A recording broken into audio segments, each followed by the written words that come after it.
वरुण को सारंग सौंपा, शस्त्र से नामोह है। लोभ शक्ति का नहीं, जनहित ही पावन योग है। पुरुषार्थ करके विजय पाना, पथ है सबसे पावनम। नर को ये संदेश देते, धनुष तज नारायणम।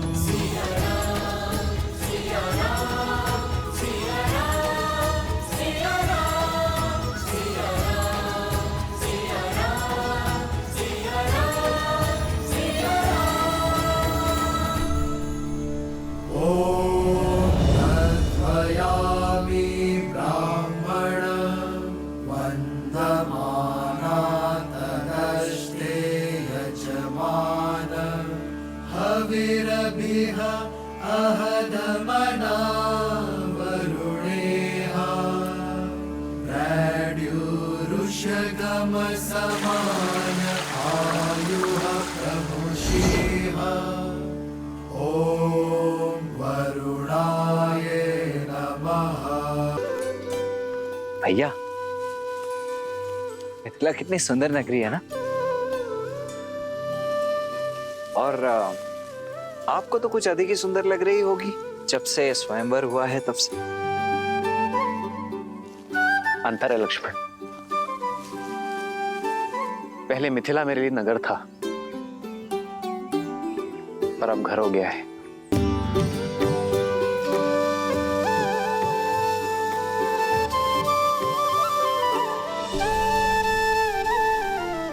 मैं मां गौरी को धन्यवाद कहकर आता हूं लक्ष्मण। देवी सीता को पहली बार यही देखा था। जी भैया।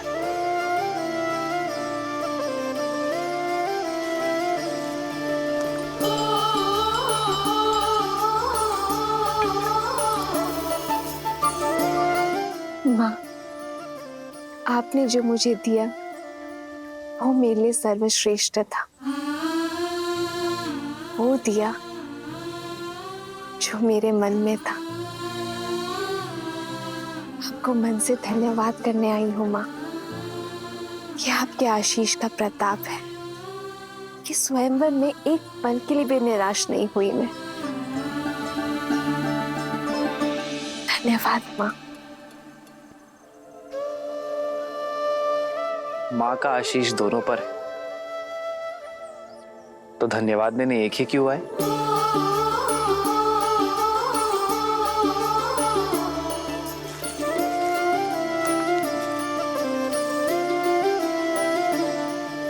आपका धन्यवाद मां। आपके और महादेव के प्रताप से मुझे सीता जैसी जीवन संगिनी मिली।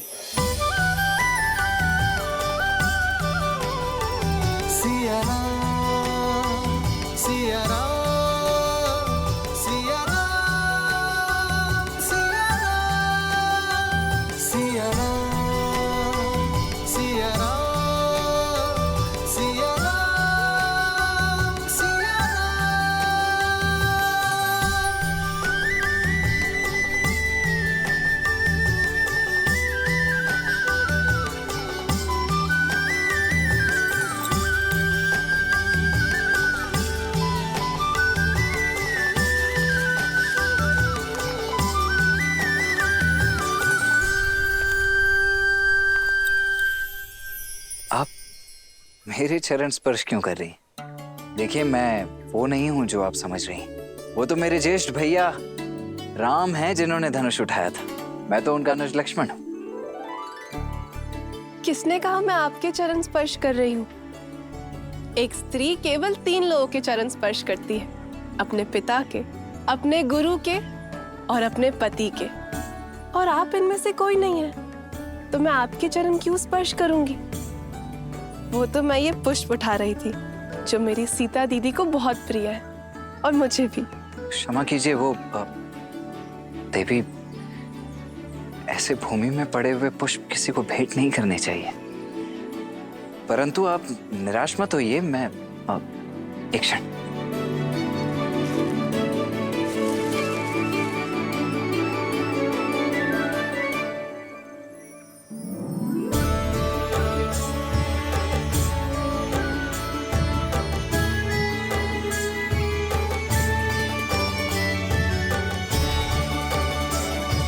आपके लिए नहीं है, भाभी माँ सीता के लिए।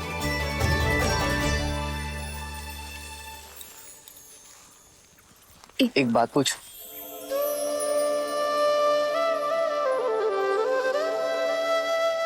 पहले आप।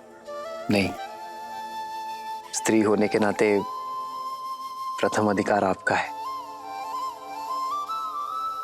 जो आज्ञा। तो बताइए, प्रत्यंचा चढ़ाने आप सबसे अंत में क्यों आगे बढ़े? क्योंकि गुरुवर का आदेश था। पर जब कोई प्रत्यंचा नहीं चढ़ा पा रहा था तो मैंने आपके नेत्रों में चिंता नहीं देखी। क्योंकि माँ गौरी का आशीर्वाद था कि मुझे मेरे मन के ही स्वामी मिलेंगे। वरमाला के समय आपके नेत्रों में एक भाव था, जैसे आप जानती थी कि वरन हमारा ही होगा। क्योंकि आपकी विनम्रता और करुणा का संदेश आपकी मिथिला आने से पूर्व महादेव का संकेत बनकर पहुंच चुका था। यदि गुरुवर हमें मिथिला ना लेकर आते तो लाना पड़ता, क्योंकि भले ही वो ब्रह्म ऋषि है, पर महादेव के चयन और गौरी माँ के आशीर्वाद के आदेश के परे नहीं। बिना मुझे जाने मुझ पे इतना विश्वास? भूमि से उपजूं आर्य, एक झलक से समझ जाती हूँ कि किसके हृदय की भूमि में विश्वास का पौधा उपजेगा। महाबली लंकेश ने जब प्रयास किया था उस समय भी भय नहीं लगा आपको? नहीं, क्योंकि 8 वर्ष की आयु में मैंने वो धनुष उठा लिया था। भली भांति जानती थी कि उस धनुष को कोई बाहुबल से नहीं उठा सकता। पर उस राक्षस की आंखों में मैंने अपमान की लज्जा देखी, हार की खींच देखी। उसकी आंखों में मैंने अपने लिए एक गुलशन चाह देखी। क्या देवी उससे चिंतित है? अब नहीं, क्योंकि आप मेरे साथ हैं। विश्वास है कि जब तक आप मेरे साथ हैं कोई मेरा अनिष्ट नहीं कर सकता। आपका ये विश्वास इस राम को और दृढ़ बना रहा है देवी। मैं धन्य हुआ कि मुझे जीवन संगिनी नहीं, जीवन दर्शिनी मिली है।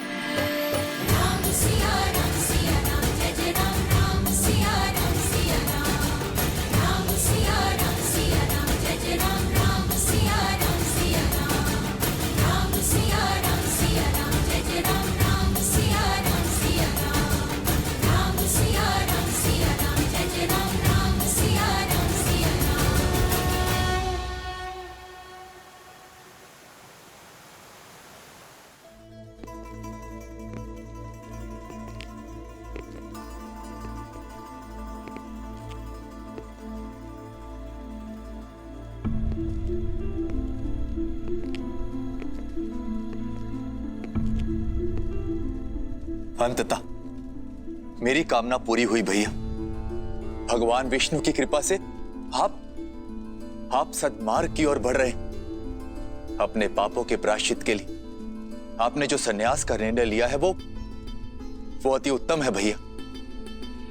दुख तो केवल इस बात का है कि बहुत देर कर दी मैंने। कदाचित तुम्हारी बात पहले मान ली होती तो आज मेरे महादेव मुझसे रुष्ट ना होते।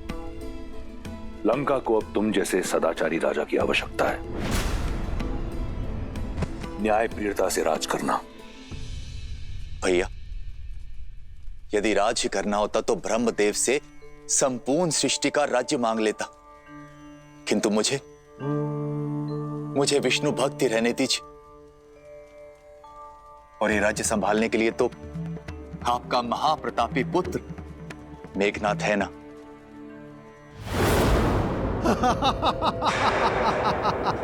अद्भुत। लग रहा है लंका में विदूषकों की सभा हो रही है।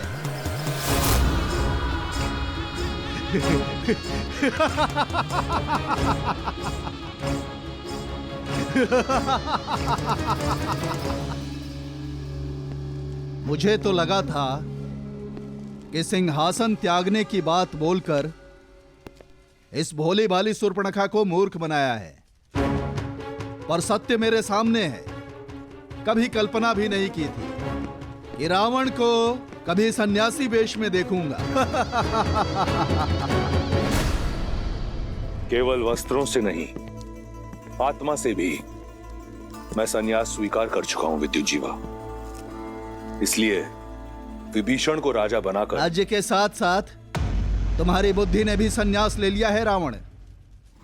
ये विष्णु भक्त केवल विष्णु के गुणों का गायन कर सकते हैं, राज्य संचालन नहीं। केवल मैं इस स्वर्ण सिंहासन योग्य हूं। सत्य है, बुद्धि कुंड हो गई मेरी। सबसे योग्य पात्र मेरे समक्ष है और मैं उसे पहचान नहीं पाया। चलो, दुर्घटना से देर भली। विद्युजीवा, लंका का सिंहासन तुम्हारी प्रतीक्षा कर रहा है।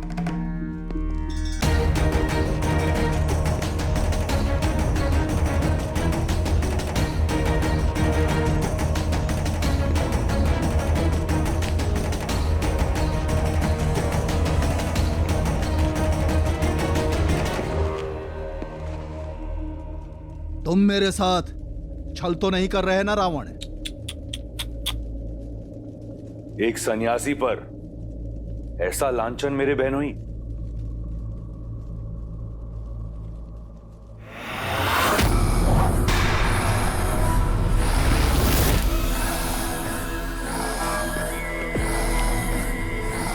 सन्यास की आड़ में मैंने तुम्हारा छल देख लिया है, पाखंडी रावण। अब तुम मेरा बल देखो। काल के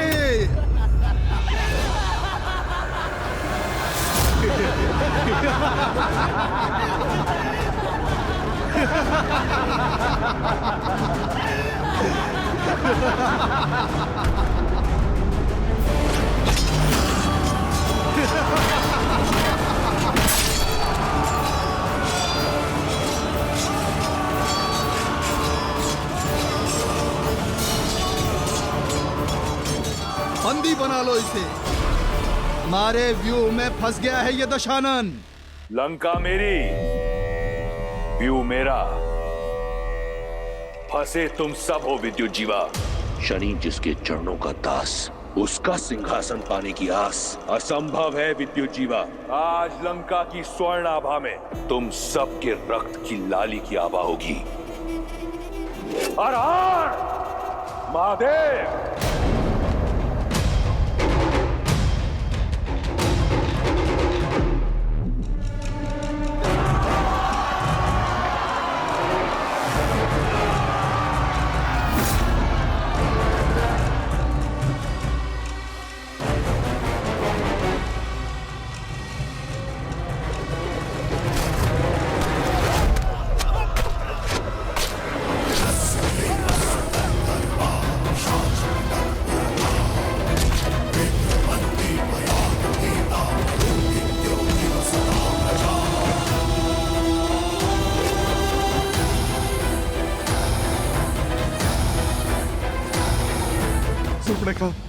सुर्पणखा, मुझे बचा लो, मुझे बचा लो सुर्पणखा, बचा लो मुझे अपने भाई से।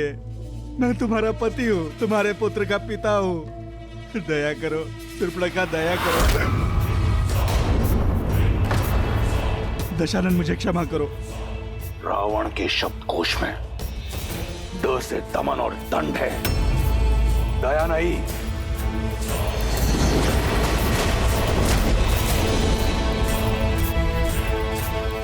क्षमा दशानन, क्षमा कीजिए दशानन। ये केवल एक उपहास था। मेरी शक्ति का उपहास करने वाले को चंद्रहास उत्तर देती है।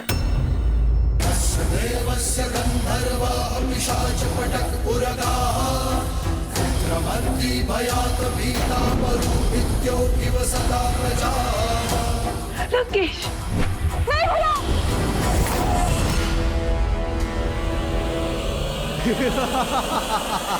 मुट्ठी भर दैत्य कालकेयों को मारकर स्वयं को सर्वशक्तिशाली समझ रहे हो मूर्ख दशानन।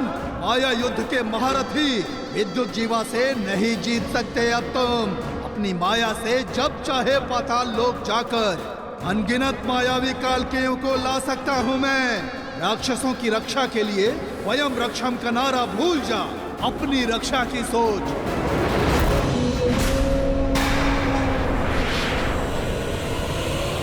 भैया दशरथ, दशरथ!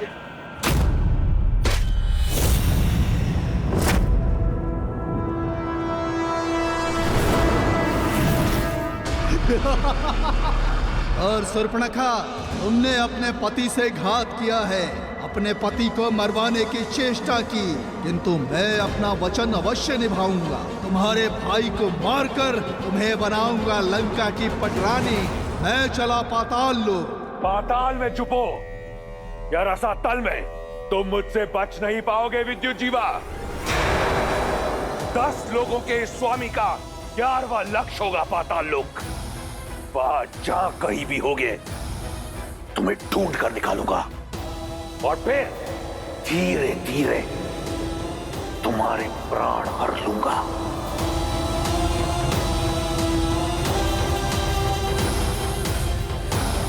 भूख हो जाएंगे ना भैया। देखिए, कदाचित पिताश्री आ गए।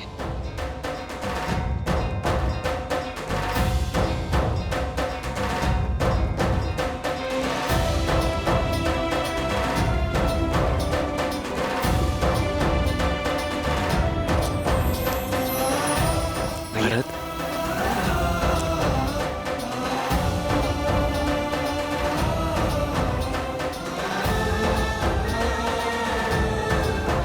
भरत,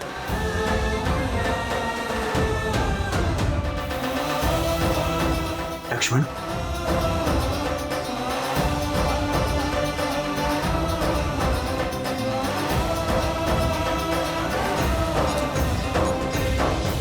भरत, इतना शीघ्र? सूचना मिलते ही प्रतीक्षा ना कर सका भैया मैं। रात्रि विश्राम किए बिना ही आपसे भेंट करने चला आया। आप नहीं जानते भैया कि मेरा मन कितना गर्वित हुआ है ताड़का और मां अहिल्या की मोक्ष गाथाएं सुनकर। और अब अपने राम भैया के विवाह को देखकर हर्षित होऊंगा मैं।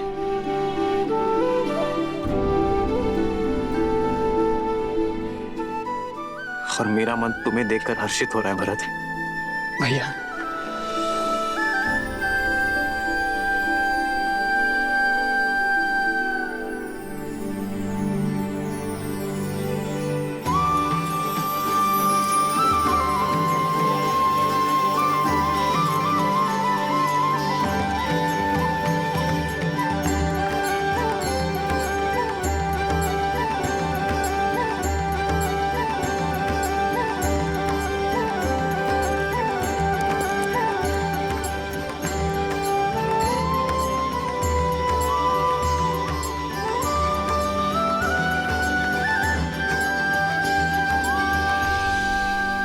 श्री राम और देवी सीता के विवाह की पावन बेला निकट आ गई है। अयोध्या वाले मिथिला पहुंचने वाले हैं। हम कब जाएंगे महादेव? लक्ष्मी नारायण के शुभ विवाह के साक्षी बनने। देवी, उस विवाह के साक्षी तो हम बहुत पहले ही बन चुके। आपने स्वयं नारायण की बहन बनकर विवाह की सभी रीतियां निभाई थी और मैंने देवी लक्ष्मी के भाई के रूप में विवाह के सभी संस्कार किए थे। भूल जाती हैं? कुछ नहीं भूली हूं मैं, पर वो वैकुंठ था, विवाह देवों का था। यहाँ पृथ्वी लोक में नर रूप में हो रहे दिव्य विवाह की छटा ही कुछ और होगी। मैं कुछ नहीं जानती, मुझे मिथिला जाना है बस। और मुझे भी।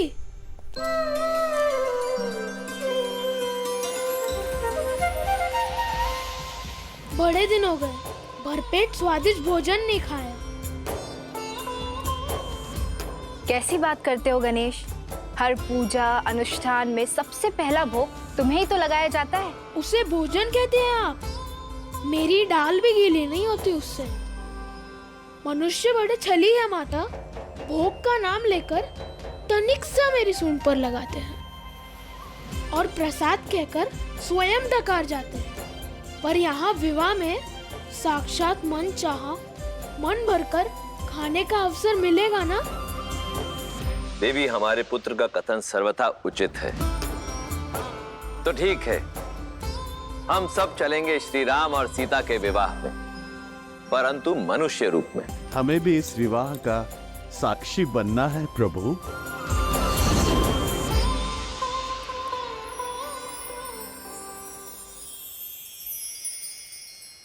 आप सभी नारायण का परिवार हैं, तो इस विवाह में आपको कैसे भूला जा सकता है? हम सभी जाएंगे राम और सीता के शुभ विवाह के साक्षी बनने। जय श्री राम। जय श्री राम। जय श्री राम।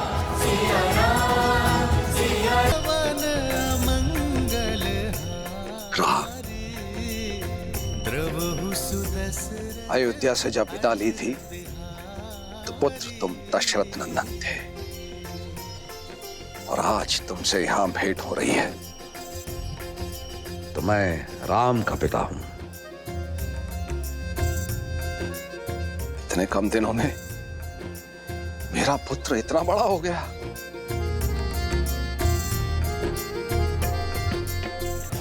मेरा राम।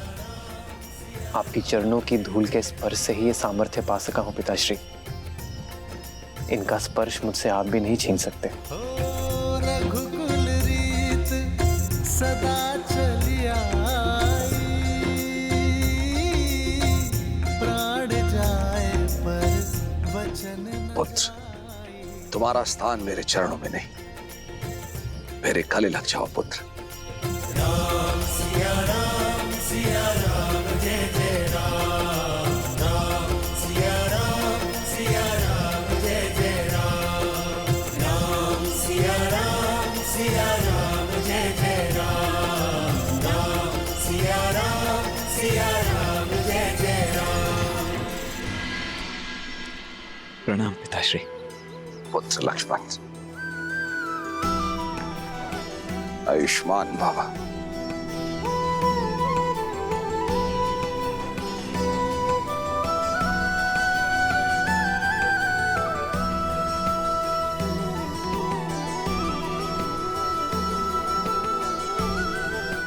प्रणाम।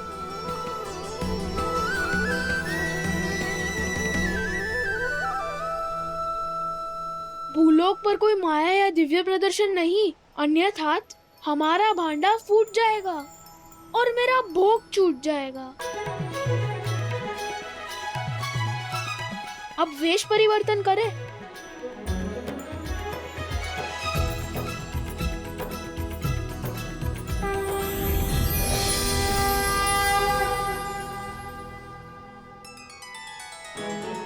देवी सरस्वती और नंदी, संगीत का कार्यभार आप संभालेंगे। मैं वायुदेव, मैं विवाह का पंडाल बनाऊंगा। मैं अग्निदेव और मैं स्वादिष्ट भोजन का प्रबंध करूंगा। और मैं आपका सहायक बन जाता हूँ। भोजन जाएगा तो रसोई घर से बन के ही ना। उचित है, मैं इस समूह का मुखिया बनूं। त्रिलोकदर्शी साधु। और मैं आपकी सेविका।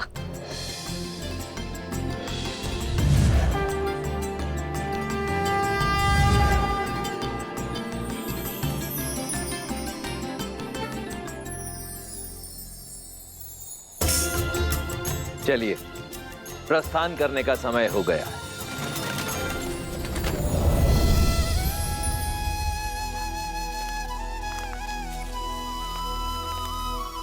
प्रभु, हम तो आपके ही पधारने की प्रतीक्षा में थे। हर कल्प और हर राम अवतार की भांति क्या इस बार भी मुझे आपका मार्गदर्शन करने का सौभाग्य प्राप्त होगा? काकभूषुंडी, आपको ये प्रश्न पूछने की कोई आवश्यकता ही नहीं।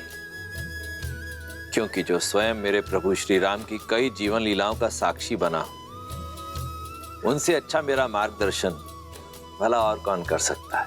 प्रभु, मार्ग तो मां सीता और प्रभु राम दिखा रहा है इस संसार को। प्रेम का मार्ग, त्याग का मार्ग और समर्पण।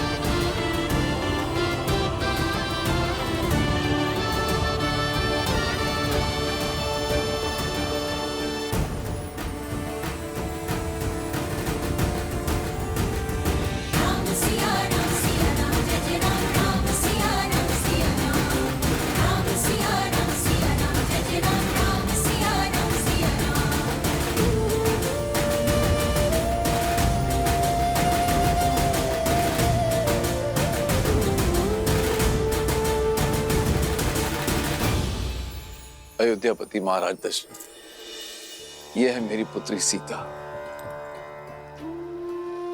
प्रणाम पिताश्री। सदा सौभाग्यवती भवा। और क्या आशीर्वाद दूं तुम्हें पुत्री। रूपशील हो, गुणवती हो, और सात्विकता तो तुम्हारे मुख पर है ही। अपने तेज से अपनी अयोध्या को सदैव दमकाती रहना पुत्री।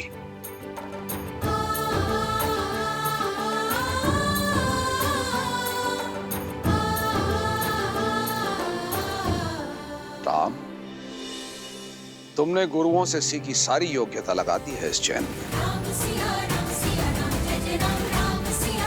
विराजे।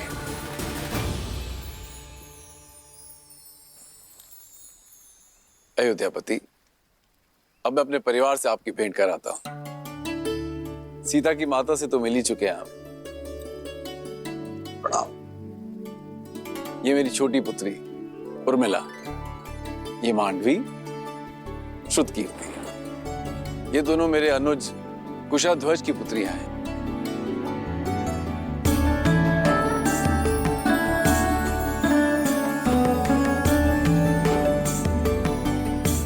महाराज, यदि आपको कोई आपत्ति ना हो तो क्या मैं आपसे एक प्रश्न पूछ सकता हूं? आचार्य, आप श्री राम के गुरु हैं, आपको अनुमति की आवश्यकता नहीं है।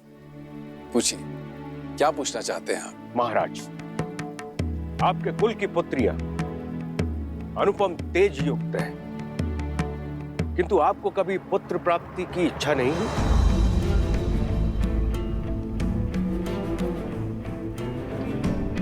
या फिर कभी इस बात का भय नहीं सताया कि आपकी मृत्यु के बाद आपको तर्पण कौन देगा, या फिर आपके लिए स्वर्ग का मार्ग कौन बनाएगा?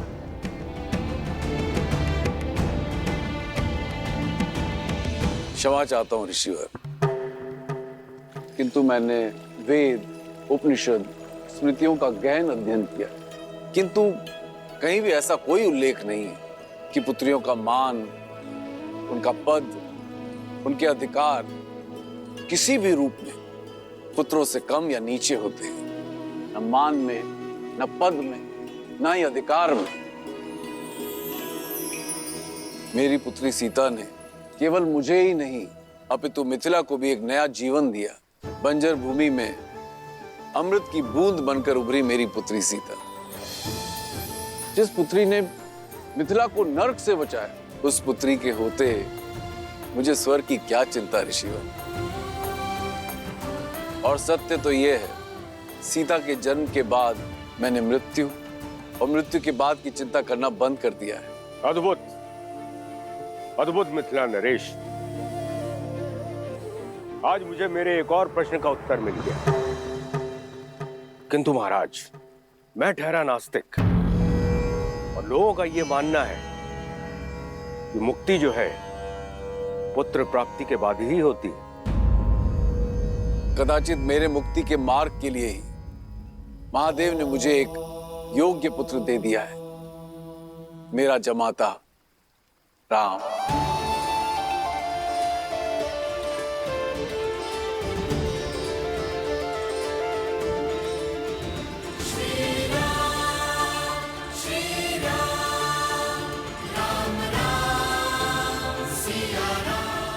उचित कहा राजर्षि जनक। विवाह संबंध वर वधु के बीच ही नहीं, दो परिवार के बीच जुड़ता है। राम अब आप ही का पुत्र है। हम सब के बीच भी यही चर्चा चल रही थी मिथिलेश, कि क्यों ना आपको कुछ और पुत्र सौंप दिए जाएं। मैं आपका तात्पर्य नहीं समझा ऋषिवर। आपकी 4 पुत्रियां हैं जनक, और अयोध्या के 4 राजकुमार। इससे सुंदर संजोग और संबंध नहीं हो सकता। लक्ष्मण और उर्मिला, भरत और मांडवी, शत्रुघ्न और श्रुत कीर्ति का मेल आयु और गुण के अनुसार उत्तम होगा।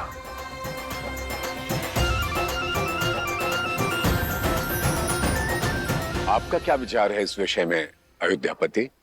ऋषिवर, इससे बड़ा सौभाग्य तो हो ही नहीं सकता, किंतु इसमें मिथिलापति का मत जानना भी अति आवश्यक है। मेरे कुल की 4 पुत्रियां सूर्य वंश के आंगन में जाएं, इससे बड़ा सौभाग्य मेरे लिए और क्या हो सकता है अयोध्यापति? मिथिला कुमारियों की अपने बहनों से बिछड़ने की चिंता भी समाप्त हो जाएगी। किंतु मिथिला में विवाह से पूर्व पुत्रियों का मन टटोलना अति आवश्यक होता है। अवश्य जनक, जिन्हें साथ रहना है उनका विचार जानना भी आवश्यक है। आप दोनों एकांत में अपनी संतानों से बात कर लीजिए। उचित है।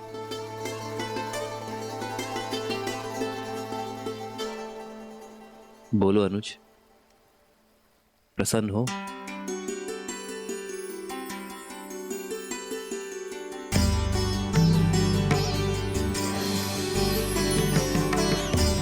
कोई शंका तो नहीं है उर्मिला?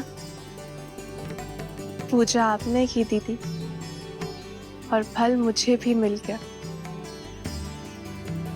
और वैसे भी महादेव और माता गौरी के निर्णय पर कैसी शंका? सीता दीदी की पूजा का फल केवल उर्मिला दीदी को क्यों मिलेगा?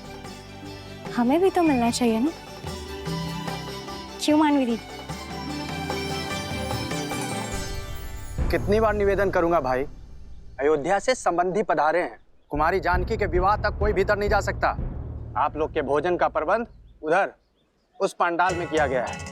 भद्र, मैं भी तो कब से यही निवेदन कर रहा हूँ कि हम इसी शुभ विवाह के प्रबंध के लिए आए हैं। मैं आपको अपने दल का जब परिचय दूंगा ना, आप स्वयं समझ जाएंगे। इन दोनों को देखते हैं, ये दोनों संसार के सर्वश्रेष्ठ रसोइये हैं, और ये नन्हा सा नटखट बालक इनका सहयोगी है। और ये जो पंडित जी हैं, ये तो इतने प्रकांड पंडित हैं कि इनके ज्ञान की तुलना आप स्वयं ब्रह्मा जी से कर सकते हैं। और ये देवी जी जो खड़ी हैं, ये अद्वितीय नृत्यांगना तो हैं ही, परंतु जब वाद्य यंत्र पर अपनी उंगलियां फेरती हैं तो ऐसा लगता है कि स्वयं देवी सरस्वती आ गई हों। और मैं हूं इस दल का मुखिया राम आसरे, और ये हैं मेरी सहयोगी। अब हम भीतर जाएं? आओ। रुको, ये मिथिला का राजमहल है और विवाह राजकुमारी जानकी का। महाराज ने सभी प्रबंध सज किए हुए हैं, आपकी कोई आवश्यकता नहीं है। और हाँ, भोजन करना है तो आप लोग उधर जा सकते हैं। भोजन नहीं, हमें तो प्रबंध देखने जाने दीजिए। जाओ।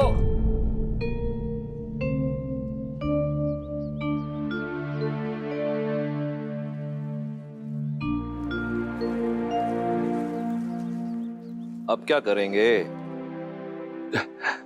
प्रभु, मुझे आज्ञा दें। उचित है, आप जाइए। जी, मुझे भी आज्ञा दीजिए प्रभु। अब आपको किस बात की आज्ञा चाहिए? और कितनी देर प्रतीक्षा करें प्रभु? मैं अदृश्य बनकर वहां चला जाऊं? अदृश्य होना तो हमको भी आता है वायुदेव, पर दिव्य शक्ति प्रयोग नहीं करनी ना। गणेश, अदृश्य होकर बहना मेरा अधिकार है, और सबसे पहले भोग ग्रहण करना मेरा अधिकार है। मैं चलूं पिताजी? कोई कहीं नहीं जाएगा, सब यहीं प्रतीक्षा करेंगे। मैं कुछ सोचता हूं।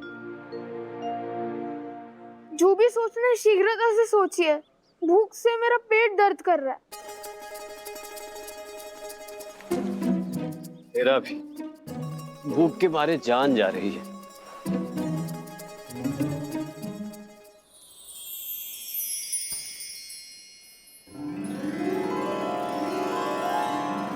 भूख से मुंह कुमला गया है पुत्र, ये लो खाओ। इस पे मेरा अधिकार। अरे तुम तो और भी ज्यादा भूखे लग रहे हो। लो ये पूरी टोकरी तुम ही रख लो। ये टोकरी का मैं क्या करूंगा माता, मुझे तो केवल ये रसीले फल चाहिए।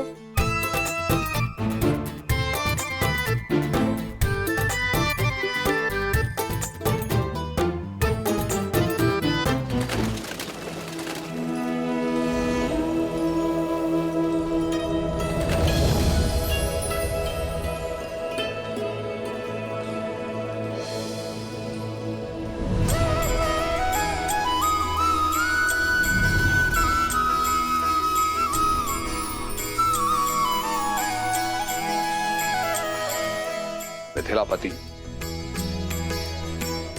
मेरे चारों पुत्र विवाह के लिए सज्ज हैं राजऋषि। मेरी पुत्रियां भी महाराज।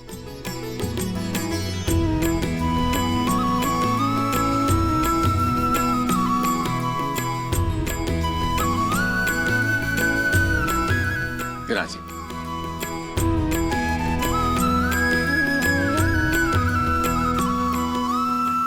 तो राजगुरु सतानंद, आज्ञा गुरु जी। तो विवाह की तिथि निकलवाई जाए। मैं शीघ्र अति शीघ्र संसार के इस पावन मंगल विवाह की तिथि निकालता हूं। ज्ञानी महासंत हैं रामाश्रय, उनकी बताई तिथि में कण मात्र भी त्रुटि नहीं होती है। मेरे अनुरोध पर वे अपने समस्त शिष्यों के साथ यहां पधारे हुए हैं।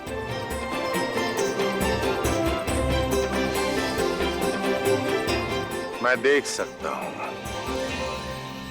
वो अपनी साथियों के साथ महल के द्वार पर प्रवेश कर चुके हैं।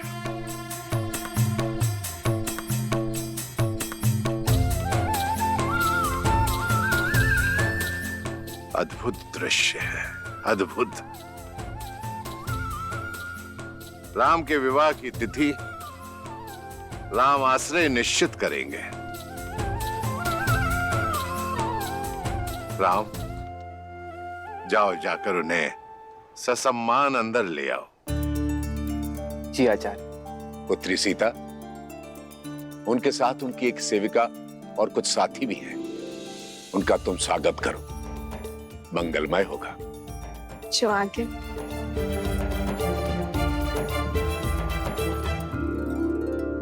प्रभु, और कितनी प्रतीक्षा करनी पड़ेगी? अंदर जाने का अवसर कब प्राप्त होगा?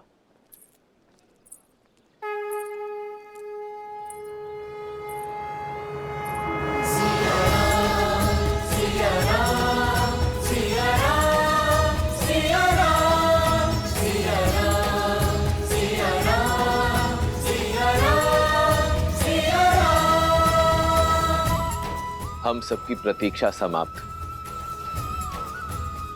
क्योंकि हम सबका स्वागत करने के लिए स्वयं नारायण और देवी लक्ष्मी पधार रहे।